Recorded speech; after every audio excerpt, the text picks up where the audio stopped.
اللہ تعالیٰ نے فرمایا سورہ رعد میں ان اللہ لا یغیر ما بقوم حتی یغیروا ما بانفسہم، کسی قوم کی حالت اللہ نہیں بدلتا جب تک کہ وہ اپنے اندر اپنے نفس کی حالت کو نہیں بدلیں گے۔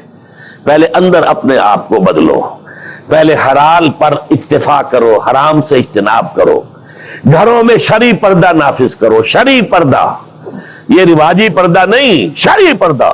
پوچھئے علماء سے کس کس سے پردہ ہے، کس کس کے سامنے عورت آ سکتی ہے بغیر حجاب کے، کون ہے محرم، پوچھئے، اور چیزیں بھی پوچھتے یہ بھی پوچھئے نا ان سے، پھر اس پر عمل کیجئے۔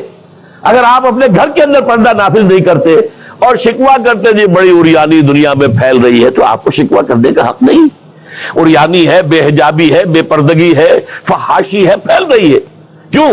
ہم نے خود اپنے گھروں سے پردہ نکال دیا۔ جس کے بعد 2 پیسے آ گئے، سب سے پہلا کام یہ کیا کہ برقع اتار دیا۔ معلوم ہوا کہ یہ تو غربت کی علامت تھی، یہ تو گویا کہ دقیانوسیت کی علامت تھی۔ تو ہمیں یہ سوچنا چاہیے، ہماری معاشرت، اب کسی نے قانون تو ہمارے اوپر نافذ نہیں کیا ہے کہ عورتیں پردہ نہ کریں، اللہ کا شکر ہے آج تک پاکستان میں تو ایسا نہیں ہوا ہے۔ مسلمان ملک ایک ترکی بھی ہے، وہاں عورت اپنا سر بھی نہیں ڈھانپ سکتی۔ آپ کو اپنے اخبار میں آپ نے پڑھا ہوگا، ایک ممبر آف پارلیمنٹ ان کی آ گئی تھی کہ جس نے صرف سر ڈھانپا ہوا تھا، سکارف رکھا ہوا تھا سر پر، اس جرم کی پاداش میں اس کی وہ اسمبلی کی ممبرشپ بھی گئی اور ترکی کی سٹیزن شپ بھی گئی۔ ہمارے ہاں تو نہیں، جس گھر سے بھی پردہ نکلا ہے اپنی مرضی سے نکلا ہے، جس نے بھی چھوڑا ہے اپنے ارادے سے چھوڑا ہے، کسی نے آپ پر لازم نہیں کیا۔ تو پہلا کام دیکھیے اصلاح معاشرہ کا، پہلے اپنے آپ کو بدلو، اپنے آپ کو ٹھیک کرو، اپنے کردار کو، اور دونوں اعتبارات سے اپنی معاش اور معاشرت، معاش آپ کی جو بھی کمائی ہے جس پر آپ کا گزارا ہے اس میں کوئی حرام کی آمیزش نہ ہو، معاشرت جو رہن سہن ہے، باقی ظاہر بات ہے چور کا ہاتھ تو آپ نہیں کاٹ سکتے، وہ تو جب تک قانون نہ بنے اور وہ نظام نہ بدلے، زانی کو آپ سنسار نہیں کر سکتے جب تک کہ شریعت کا قانون جو ہے اس کی بالادستی نہ ہو جائے، وہ آپ نہیں کر سکتے، سود آپ ختم نہیں کر سکتے جب تک کہ وہ نظام حکومت ختم نہ کرے، ورنہ تو ہر ایک جو ہے پورے ہمارے نظام کا جو ہے تانا بانا سود پر ہے۔ لیکن خود تو اپنے آپ کو بچا سکتے ہو، ڈائریکٹ انوالومنٹ تو نہ ہو سود میں، خود تو سود پر قرض نہ لو، خود تو اپنی بچت وہاں رکھ کر اس پر سود نہ کھاؤ، اور فکس ڈپازٹ رکھ کر جو ہے سود نہ کھاؤ۔ کم سے کم ان دونوں اعتبارات سے جب تک کہ ہم اپنے آپ کو، تقویٰ تو بہت اونچی چیز ہے، اور تقویٰ بھی وہ جتنا کہ اللہ کے تقویٰ کا حق ہے، تو بہت اونچی بات ہے، کم سے کم جو صریح حرام ہے اس سے تو بچیں۔ تو پہلی منزل یہ، بلکہ میرے اب آج کی ترتیب میں دوسری منزل ہوئی۔ پہلی منزل کیا تھی؟ یقین والا ایمان حاصل کرو، یقین پیدا کرے ناداں، یقین سے ہاتھ آتی ہے وہ درویشی کے جس کے سامنے جھکتی ہے فقوری۔ ایسے ایسے درویش گزرے ہیں۔ اب یہ خواجہ نظام الدین اولیاء رحمۃ اللہ علیہ دلی میں ایک تخت ہوتا تھا بادشاہ کا، ایک تخت ہوتا تھا ان کا روحانی تاجدار، وہ کون تھے؟ نظام الدین اولیاء رحمۃ اللہ علیہ۔ 6 بادشاہ ان کے زمانے میں بیٹھے تخت دہلی پر، کسی کے پاس حاضری نہیں دی، درویش نہیں جایا کرتے عمرا کے گھروں میں۔ ایک بادشاہ نے کہا کہ میں آنا چاہتا ہوں، روک دیا، نہیں میرے پاس مت آؤ۔ اس نے کہلوایا میں آ جاؤں گا، آپ کا دربار عام ہے، کھلا ہے، سب آتے، میں بھی آ جاؤں گا، آپ مجھے کیسے روک سکتے ہیں؟ جواباً کہلوایا کہ اگر بادشاہ ایک دروازے سے داخل ہوا تو درویش دوسرے دروازے سے نکل جائے گا۔ جھک رہا ہے کہ نہیں بادشاہ؟ جب آیا تھا بابر یہاں پر حکومت وہ جنگ کرنے کے لیے، پانی پت کی پہلی جنگ ہونے والی تھی سن 1526 میں، پتہ نہیں یہ تاریخ بھی اب لوگوں کو معلوم ہے کہ نہیں، تو وہاں کون تھا؟ ابراہیم لودھی بادشاہ تھا دہلی کا۔ وہ آیا ہے شیخ عبد القدوس گنگوہی رحمت اللہ علیہ کے پاس کہ حضور حضرت میرے لیے دعا کیجئے، بڑا وقت سخت آ گیا ہے، بابر فوج لے کر آ گیا ہے۔ ان کا دعا نہیں کی، فرمایا ہٹ جاؤ یہاں سے، ہماری دھوپ چھوڑ دو، دعا نہیں کی۔ وہ آیا ہے ہاتھ جوڑ رہا ہے، دعا کی، دعا نہیں کی، اس لیے کہ ظالم حکمران تھا اور بابر نے شکست دی۔ تو یہ فقیروں کے پاس چل کے بادشاہ کیوں جا رہے ہیں؟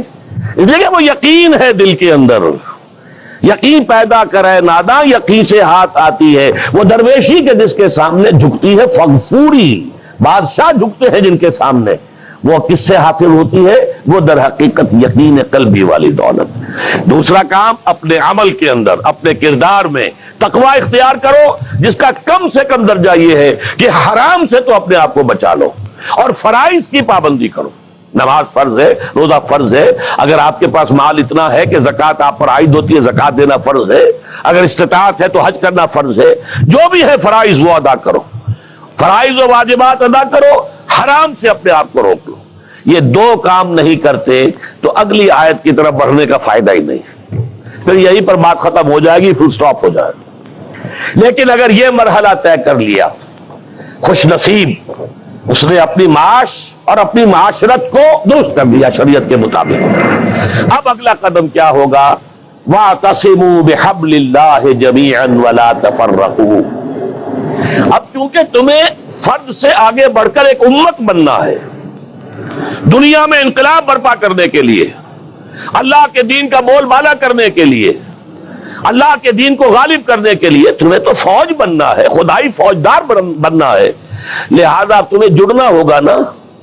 تمہیں جوڑنے والی شے کون سی ہوگی؟ میں نے کہا تھا نا، فصیل کی مضبوطی کا دار و مدار دو چیزوں پر ہے، اینٹیں پکی ہو، افراد جو ہیں ان میں تقوی آ گیا، فرما برداری آ گئی، اینٹ پکی ہو گئی دینی اعتبار سے۔ اب ان کو جوڑنے والی شے کیا ہے؟